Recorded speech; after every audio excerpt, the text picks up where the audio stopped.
Hondre praat al mannen van kom ek kon kan. Het sy outfit beplan en sy kaartjies amper klaar. Hy sê hierdie jaar gaan ek cosplay soos 'n baas.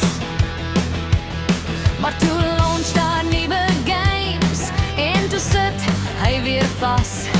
Hy bestel stickers vir sy controller en sy desk, maar vergeet heeltemal van oefen vir sy costume quest. Sy ma vra, wanneer koop jy nou jou kaart? Hy sê net nou maar, ek's amper klaar met hierdie paard. Juandre, hy wil so graag Comic-Con toe gaan, maar die PlayStation hou hom weer gevange, man.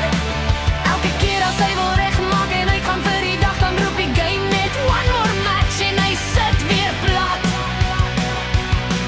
Juandre sê volgende week beslis, maar toe kom daar DLC en nou vergeet hy wat die plan is. Nou kyk hy net cosplay video's op sy bed, terwyl sy chips krummels lees soos confetti langs sy headset. Hy het selfs geoefen hoe om cool te pose, maar nou fight hy zombies in sy kamer sonder broek of shoes. Sy vriende stuur foto's van Comic-Con se crowd en Juandre antwoord net ek sou gegaan het, maar loadshedding was loud. Die kat kyk vir hom soos broer gaan raak gras aan, maar Juandre skree alweer vir iemand online vanaand. Teen 12:00 sê hy laaste game ek sweer. Toe sien die son om eerste voor hy slaap die volgende keer.